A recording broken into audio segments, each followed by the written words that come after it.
마가복음 3장 21절부터 30절에 있는 말씀까지 읽겠습니다. 마가복음 3장 20절부터 20절부터 30절까지. 집에 들어가시니 무리가 다시 모임으로 식사할 겨를도 없는지라.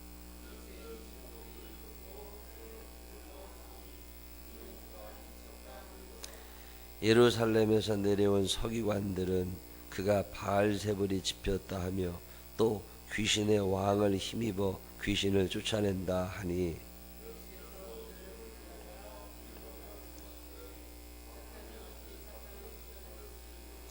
또 만일 나라가 스스로 분쟁하면 그 나라가 설 수 없고,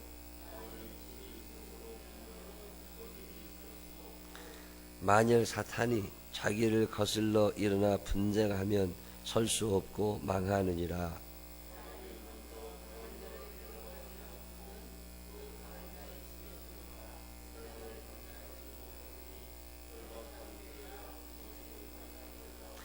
내가 진실로 너희에게 이르노니 사람의 모든 죄와 모든 모독하는 일은 사하심을 얻되,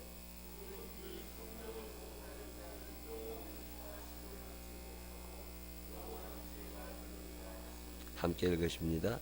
이는 그들이 말하기를 더러운 귀신이 들렸다 함이로라. 아멘. 살아계신 하나님의 은혜가 우리 모두 함께 하시기를 주님의 이름으로 축원합니다. 마가복음 4장 20절에서 30절까지 있는 얘기는 마태복음에도 나오고 누가복음에도 나오는 얘기죠. 예수님이 참 바쁘게 사신, 매일 어떻게 바쁘셨겠어요. 그렇지만 한가하지는 않은 인생. 집에 들어가시니 밖에서 일을 하고 집으로 들어오셨다는 얘기죠. 이제 퇴근한 거예요. 집에 들어가시니 이게 어디 퇴근했다 이렇게 이해하시면 됩니다. 이제 일이 다 끝났어요.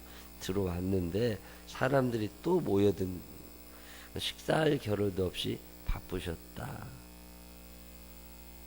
근데 예수의 친족들이 듣고 그를 붙들러 나오니, 그러니까 예수의 친족들이 듣고 그를 붙들러 나오니 예수님이 하시는 일에 대해서 박수를 쳐주고 참 잘한다 라고 말하는 사람도 있겠지만, 같은 일, 같은 사람, 같은 말에 대해서도 전혀 다른 평가가 있을 수 있습니다.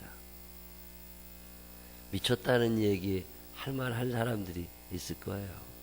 나는 참 좋은 뜻으로 그 일을 했는데 사람들은 그걸 오해할 때가 있습니다. 앞뒤를 잘 모르니까, 부분만 보면 전체가 보이지 않으니까 다른 얘기 할 수도 있죠. 그래서 예수님께서 열심히 사역을 하시는데 식구들 입장에서 보면 저기 목수하고 나무 비고 나무 다듬고 가구 만들고 그래도 그걸 팔아가지고 먹고 살아야지, 저게 왜 생활대책은 세워놓지도 않고 나가서 저지되고 있나. 친족이라는 말은 나사렛에 살던 사람들 그쯤 될 텐데, 여러분 그런 때 없으세요? 나는 그냥 열심히 한 거야. 근데 욕을 하는 거죠. 내 생각하고 다르니까. 저거 아닌데. 사람마다 지식이 다 다르고 자라오는 환경이 다르고 생각하는 게 다르니까, 또 미래를 알지 못하니까 욕을 할 수 있죠. 오늘 성경 본문을 가만히 읽어보면 내가 알고 있는 게 다가 아니라는 생각을 할 때가 더러 있습니다. 사람들이 왜 촛불을 들고 태극기를 들고 그래요? 서로 가지고 있는 지식이 다른 거예요. 저 사람을 죽이겠다는 게 아니라 내가 가지고 있는 지식, 정보와 저 사람이 가지고 있는 지식, 그 정보가 다른 거라고. 그걸 다 같이 갖고 있는 사람은 특별히 싸울 일이 없을 거예요. 이해를 하겠죠. 아, 그럴 수도 있겠다. 저거밖에 모르니까. 근데 그거를 부분적으로 아는 사람들은 그렇게 하는 사람들이 이해가 안 될 때가 있습니다. 예수님의 동생의 입장에서 예수님을 한번 봐요. 어렸을 때부터 같이 자랐고 같이 컸고 같이 먹고 같이 일을 하고 다녔어요. 그래서 빠듯하게 집안 살림을 꾸렸는데 일을 열심히 해야 될 형이 나가버린 거예요. 그러면 동생 입장에서 보면 형이 해야 될 일을 내가 대신 해야 되잖아. 이제 분업이 되어 있었다 그러면 예수님이 없어지니까 동생들의 일이 그만큼 많아졌을 거 아니에요. 어떻게 보면 집안 팽개쳐 놓고 나간 거라고. 그러면 답답할 수 있죠. 또 친족들의 입장에서 보면 옛날에는 같은 동네에서 잘 살았는데 어느 날 나가버린 거예요. 나사렛이라는 동네를 떠나가지고 다른 일을 하니까 너 때문에 우리가 피해를 보게 됐어. 지금 네가 엄마랑 동생들하고 잘 살 때는 우리가 부담이 없었는데 나가버리니까 그 돈을 또 우리가 대줘야 되잖아요.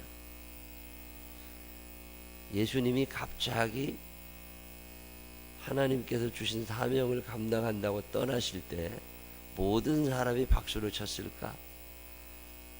절대 그렇지 않겠죠. 반대하는 사람이 있습니다. 오늘 성경이 그 얘기하는 거예요. 저희 집안은, 저는 이제 우리 아버지, 우리 작은아버지, 큰아버지, 고모님 다 계시잖아요. 근데 우리 아버지가 처음 예수를 믿으셨거든요. 그 집안에서는. 자, 그러면 다른 사람들은 예수 믿는 사람을 이해를 잘 못해. 기분이 나빠. 그동안은 우리는 제사 드리고 잘 지냈는데 저것이 어디서 예수를 믿는다고 교회 댕기더니 제사를 잘 안 드린단 말이에요. 제사 드리는 사람 입장에서 볼 때 제사 안 드리는 사람은 아주 싸가지 없는 놈이에요. 저건 조상도 모르는 놈이고 악한 놈이라고 충분히 이해를 할 수 있습니다. 늘 같이 술을 먹고 살았는데 어느 날 술 끊었다고 술을 안 먹어? 그건 배반당한 거라고. 술 먹는 사람 입장에서 볼 때. 지금이야 사람들의 의식구조가 많이 달라졌지만 옛날에는 그러지 않았습니다. 나하고 같았는데 나하고 달라지면 사람이 기분이 나빠요. 그리고 멀어지게 되고 욕하게 됩니다. 우리 아버지가 교회를 다니시더니 어느 날 그 아들이나 내가 신학대학을 가게 됐단 말입니다. 신학대학을 가서 뭐 대학이니까 갔겠지 생각했는데 졸업한 다음에 대학을 졸업했으면 취직을 해야 되잖아요. 옛날 사람들 생각에. 근데 대학을 졸업했는데 취직을 안 하는 거예요. 내가 군대를 갔다 왔는데 취직을 안 하고 목사가 된다고 조그만 지하 그 30평 되는 지하에서 20여 평 되는 지하에서 그러고 있단 말입니다. 어느 날 우리 작은아버지가 한번 교회를 오셨는데요. 의자 10개 놓고 참 오죽잔치요. 뭐 화장품 가게만 몇 개 안 하는 데다가 뭘 한다고 그렇게 앉아있고 그러니까 한심스러우신 거야. 너는 아버지가 빚져가면서 힘들게 대학 졸업시켜놨더니 이게 뭐 하는 짓이냐? 너 이게 정신이 있는 놈이냐 없는 놈이냐? 너 빨리 그만두고 회사 취직해서 월급 타가지고 엄마 아버지 얼마씩이라도 드리고 살아야지. 네가 이게 사람이 할 짓이냐? 난 충분히 이해가 돼요. 나라도 그랬을 것 같아. 대학 졸업시켜놨더니 매달마다 월급 타가지고 얼마씩 부모님에게 드리고 지가 어떻게 먹고 살 길이나 생각해야지. 이게 미친놈 아니면 이게 뭐 하는지. 그 교회를 한 번도 안 가보셨어. 근데 목사가 뭐 하는 사람인지 몰라. 당신의 지식 범위 내에서는 당연히 할 수 있는 말이에요. 그거를 나쁘다고 말할 수 없습니다. 여러분 살아가다 보면 나는 정당해. 나는 참 잘한 일이지만 지식의 차이, 경험의 차이, 상식의 차이 그래서 전혀 대화가 안 될 때가 있어요. 지금 예수님이 그렇게 된 거예요. 예수님은 하나님의 아들, 당신이 하셔야 될 사역을 지금 시작을 하신 거예요. 아주 잘하신 거죠. 근데 이걸 바라다 보는 시선들이 다 다르다는 거예요. 오늘 성경이 무슨 얘기를 하느냐면 예수님의 식구들 입장에서는 이건 지금 말도 안 되는 짓을 시작한 거야. 목수 잘 해가지고 나사렛에서 제일 큰 목공소 하나 해가지고 거기서 돈 좀 벌어서 엄마하고 동생들하고 친척들하고 잘 먹고 살아야지. 이게 지금 무엇는 짓이냐고 쫓아온 거예요. 그래서 미쳤다 저거. 미쳤다. 저거 제정신 아니다. 그랬다는 얘기가 잠깐 나옵니다. 근데 그 사람들 뿐이 아니에요. 친족들 뿐이 아니에요. 예루살렘에서 그 당시에 정권, 이 권력의 핵심이 예루살렘, 종교의 중심이 예루살렘, 정치의 중심, 다 예루살렘에 거기에 굉장히 많이 배웠다는 서기관들이 와보니까 자기들이 가르치는 것과 전혀 다른 걸 가르치는 사람이 하나 있는 거예요. 서기관들이 가만히 보니까 뭔가 다르거든요. 예를 들면 이런 거죠. 옛날 우리나라에 통성기도가 없을 때 우리나라는 유교 문화권 속에 살았거든요. 여자들이 목소리를 문지방을 넘어가게 내지를 않았습니다. 그럴 때 교회를 왔더니 어떤 갓 쓰고 도포 입고 이런 선비가 교회를 왔더니 여자들이 소리를 내서 기도를 한다면 이건 미친 것들이지. 여러분 이해가 되세요? 지금은 괜찮아. 지금은. 근데 그 옛날 시대에 여자들이 교회 와가지고 떠들고 있단 말이에요. 큰 소리로 기도를 하고 울고 여자가 울면 재수가 없다고 그랬어. 이게 이해가 안 되는 거지 남자들이. 근데 교회에 대한 강력한 거부 반응이 생기는 거죠. 남자하고 여자가 어떻게 같이 앉아 있어요. 이건 안 되는 거지. 제가 초등학교 다닐 때 제가 충남 예산에서 교회를 다녔는데 제가 다니던 예산 제일감리교회는 남자 자리 여자 자리가 따로 있었어요. 초등학교 때 내가 교회를 가잖아요. 엄마 아버지는 같이 교회를 가. 그러면 아버지는 왼쪽으로 출입문은 하나예요. 아버지는 왼쪽으로 들어가고 엄마는 오른쪽으로 들어가. 지금은 우리 교회 계단이 하나잖아요. 옛날 교회들은 계단이 두 개였어요. 왼쪽으로 남자들이 들어가고 오른쪽으로 여자들이 들어가. 신발장도 달라. 그래서 이렇게 신발 넣어놓고 계단 올라가가지고 다 신발 벗고 예배 드릴 때니까. 그리고 나서 또 문으로 해가지고 들어가면 앉을 때 여자들은 무조건 오른쪽에 가서 앉아야 돼. 남자들은 무조건 왼쪽에 가서 앉아야 돼. 옛날 우리나라 그 남좌여우라는 말이 있습니다. 묘를 쓸 때도 남자를 좌측에 쓰고 여자를 우측에 써요. 부부를 같이 묻을 때는. 그게 풍수지리설 뭐 그런 게. 그게 교회에 가서도 남자는 좌측에 가야 되고 여자는 우측에 가야 돼. 같이 앉아서 부부간에도 따로 앉아서 예배 드려야 돼. 근데 제가 순교자 기념관에 갔더니 옛날 1910년대 일제시대 전에 그때 예배드린 장면이 그 예배장 나왔는데요. 어떻게 나와있냐면 똑같아요. 이쪽에 남자 이쪽에 여자가 앉아서 예배를 드리는데 그 사이에 요 사이에 막이 쳐져 있습니다. 막이 하얀색 천이 쳐져 있어가지고 목사님은 남자와 여자가 다 보여. 근데 교인들은 서로 못 봐. 남자가 여자 쪽을 못 쳐다봅니다. 여자가 남자 쪽을 못 쳐다보게 돼 있어요. 이거 왜 그렇게 하는 거예요? 세상에 어떤 놈들이 서로 모르는 사람들이 남녀가 같이 앉아 있다고. 남녀 7세 부동석이야. 남자 여자가 7살이 넘으면 같은 자리에 앉으면 안 돼. 그래서요 이 막일 그렇게 예배를 드려도 옛날 사람들이 세상에 저렇게 예의도 없고 무지하고 음란한 놈들이 없다고 어떻게 남자 여자가 같은 데 들어가서 저러고 예배를 드리냐고. 얼마나 많이 욕해요. 지금은 뭐 상관없어. 지금은. 근데 그때는 그게 굉장히 중요한 문제였어요. 제가 지금도 기억나는 게 옛날에 제가 서울에 70년대 후반인가 80년대 초인가 서울에 한번 왔는데 어떤 집에를 갔더니요, 지금 우리 쓰는 변기 있잖아요, 좌변기가 있는 거야. 이 좌변기가 시골에는 없을 때예요. 이 좌변기가 있는데 이 좌변기에 한번 앉았다가 일어나서 그 똥을 싸든지 그래야 되는데 어떤 아저씨가 그걸 못 앉아. 그래서 왜 거기를 그렇게 화장실 그렇게 쓰는 거라고 가르쳐줘도 못 앉아요. 그래서 왜 그러냐니까 며느리 궁뎅이 된데 시아버지가 어떻게 궁뎅이를 되냐고. 이건 있을 수 없는 쌍놈들이 하는 짓이라는 거예요. 절대로 안 된다는 거예요. 이건 어떻게 생각하세요? 나하고 생각이 다르고 지식이 다르고 문화가 다른 거지. 그게 죄냐? 그게 절대 안 되는 일이냐? 지금 예수님의 식구들은요, 예수님을 이해하지 못하고 있는 거예요. 예루살렘에서 내려온 서기관은 예수님을 이해하지 못하고 있는 거예요. 귀신 들렸다 저거. 그게 미쳤다는 사람 있지, 귀신 들렸다는 사람 있지. 그래 예수님이 이게 얼마나 답답하시겠어요.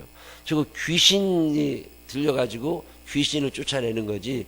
예수님이 가서 일하실 때마다 귀신이 나가니까 발작을 일으키고 나가기도 하고 정신이 온전해지기도 하고 펑펑 쓰러지기도 하고 그런 일들이 일어나니까 저거 큰일 났다. 저거 귀신의 왕에 저거 센 귀신이 왔나 보다. 그리고 귀신 들렸다고 얘기를 하는 거죠.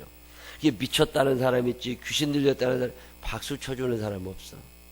그때 예수님께서 하시는 말씀이 오늘 본문 얘기예요. 귀신, 같은 나라가 내분이 일어나면 안 된다. 서로 망하지 않겠냐. 설명을 해주시면서 이해를 시키시려고 애를 쓰시면서 마지막에 무슨 얘기를 하시느냐면 성령을 회방하지 말라는 거거든요.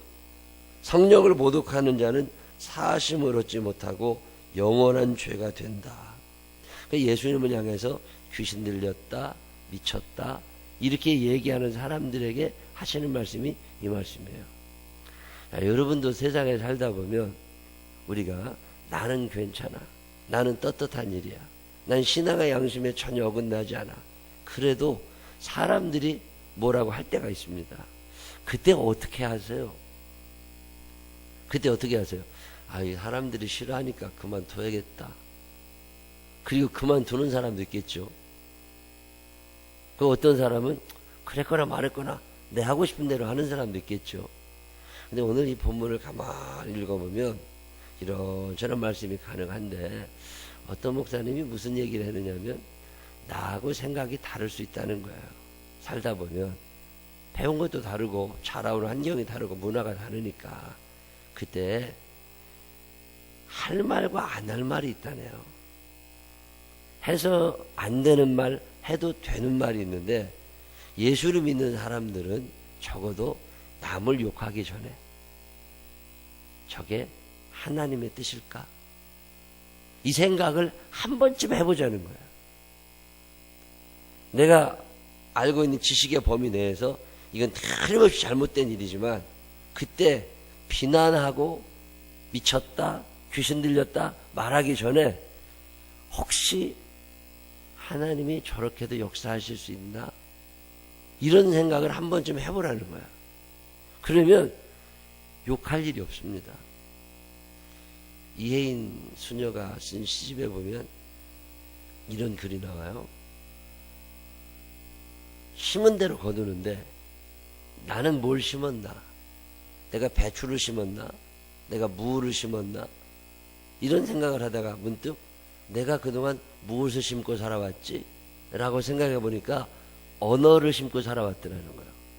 말. 내가 어떤 말을 매일마다 심고 다닌다는 거죠. 남편에게 내 말을 심어놓고 아들에게 내 말을, 딸에게 내 말을, 내 친구들에게, 내 이웃에게 어떤 말을 심는 사람이라는 거예요. 내가 참 표현이 재밌다 싶었어요. 내가 누구냐? 나는 말을 심는 사람이야. 그러면 내가 심은 말은 언젠가는 자라나고 열매가 맺힐 거라는 거죠. 하나님의 말씀이 제대로 심겨져 있으면 30배, 60배, 100배 결실을 맺는데 하나님의 말씀뿐이 아닙니다. 내가 잘못 부린 말도 잘한다는 거예요. 내가 잘못 부린 말도 심겨지고 이게 열매를 맺는다는 거예요. 애들이 왜 그렇게 욕을 잘하고 왜 그래요? 엄마 아버지가 욕하는 걸 들어서 그래요. 심은 대로 거둬지는 거거든요. 그래서 그렇겠다. 내가 말을 심는 사람이구나. 친척들이 와가지고 잘 모르겠거들랑 이해가 잘 안 되거들랑 기다려도 주고. 근데 이게 말이 너무 빨리 나와. 어느 날 가만히 생각해봐요. 왜 우리는 그렇게 말이 막 나오지? 미쳤다, 귀신 들렸다. 이 교회에서도 흔히 있을 수 있는 일입니다. 저거 미친 거 아니야? 저 귀신 들렸나? 근데 왜 그런 말이 자꾸 나오나 보면 여유가 없어요. 내 마음이 좀 여유로우면, 푸근해지면 이해가 됩니다. 얼마 전에 어떤 집사님이 엄마랑 싸웠대. 엄마랑 싸웠는데 아주 너무 속상하대. 엄마가 그러면 안 된대. 근데 엄마가 오빠한테 일러가지고 오빠가 전화해서 얼마나 야단을 치는지 모른대. 아주 속상해 죽겠대. 그럴 수 있어.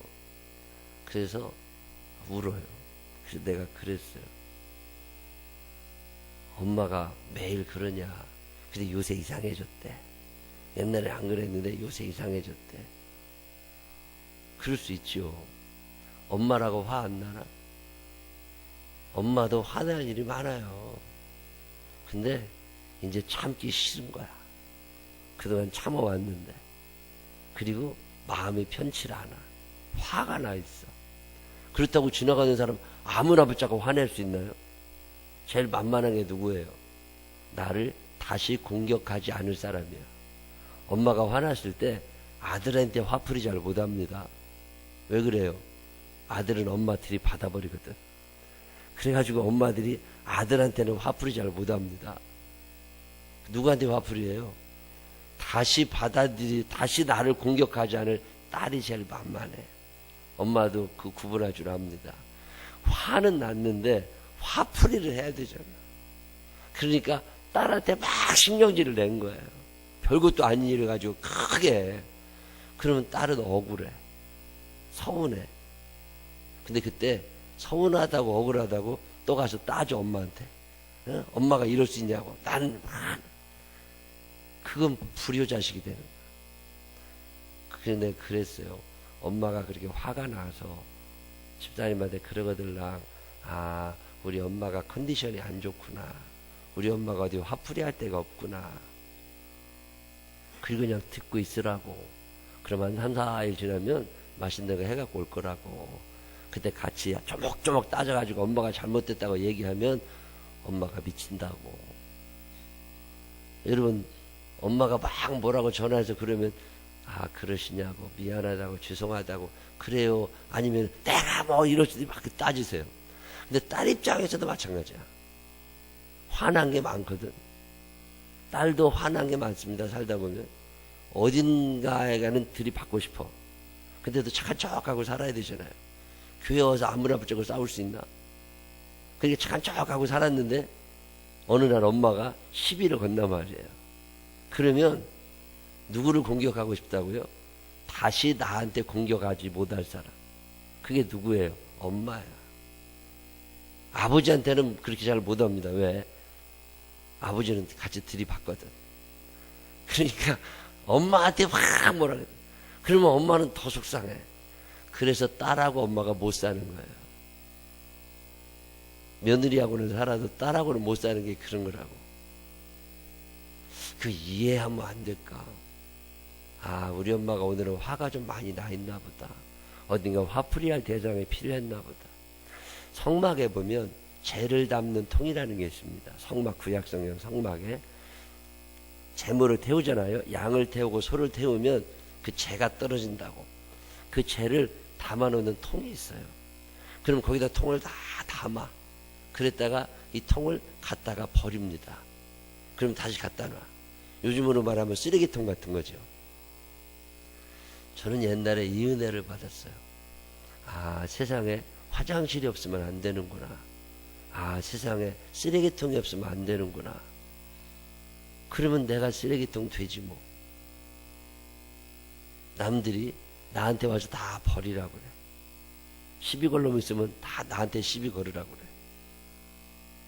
싫은 소리 하려면 다 나한테 하라고 그래. 그리고 나는 잊어버리면 돼. 하나님 앞에 가서 기도하고. 내가 그리고 집사님한테 그랬어요. 죄를 담는 통이 있다. 집사님의 가문에 죄를 담는 통이야. 엄마도 와서 뭐라 그러지, 오빠도 와서 뭐라 그러지. 아, 내가 통 역할을 해야 되나 보다. 저 사람들이 다 화가 나 있나 보다. 그리고서 이해하고 사랑하고 있다가, 그럼 나도 어디다 버려. 나도 어디다 버려야 되잖아요. 그때 하나님의 전에 나와서 기도하고 울어라. 그게 한나고, 그게 에스더고, 그게 마리아고. 그러고 살다 보니까 세상이 아름다워진 건데, 요즘에는 죄를 담는 통이 없어져 버렸어. 죄가 다 널러 다녀. 이 사람도 화나고 저 사람도 화나고. 우리 눈에 볼 때 미친놈 있어요 없어요? 있지. 귀신 들려 보이는 사람 있어요 없어요? 귀신 들렸지. 나도 가서 똑같이 미쳤다고 귀신 들렸다고 하면 나도 똑같은 사람 돼. 근데 그때 이거 뭔가 다른 이유가 있나 한번 믿어주고 기다려주고, 이 여유가 우리에게 없어요. 성령을 회방한다는 말은 하나님의 뜻인 줄 알면서도 고의적으로 그것을 어길 때가 있습니다. 회개가 안 됩니다. 회개하지 않는 죄 용서받지 못하죠. 내가 다 잘한 것 같아도 어느 날 생각해보면 잘못했어요. 아, 그때 내가 철이 없었구나. 그때 내가 지식이 없었구나. 아, 이걸 몰랐네. 오해하는 일들이 얼마나 많이 있습니까? 오늘 성령이 그 얘기를 하는 거예요.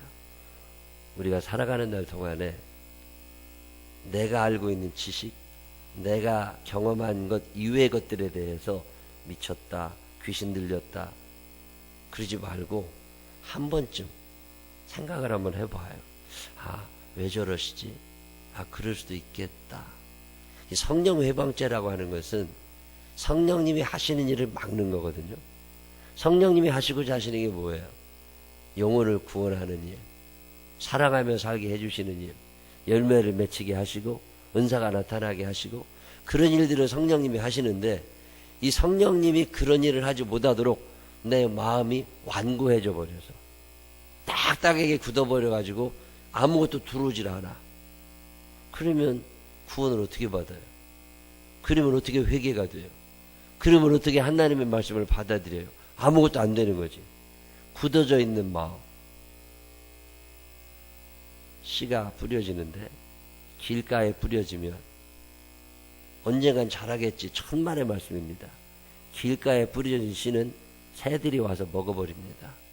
마귀가 와서 말씀을 가져가 버려요. 그래서 열매가 안 맺혀집니다.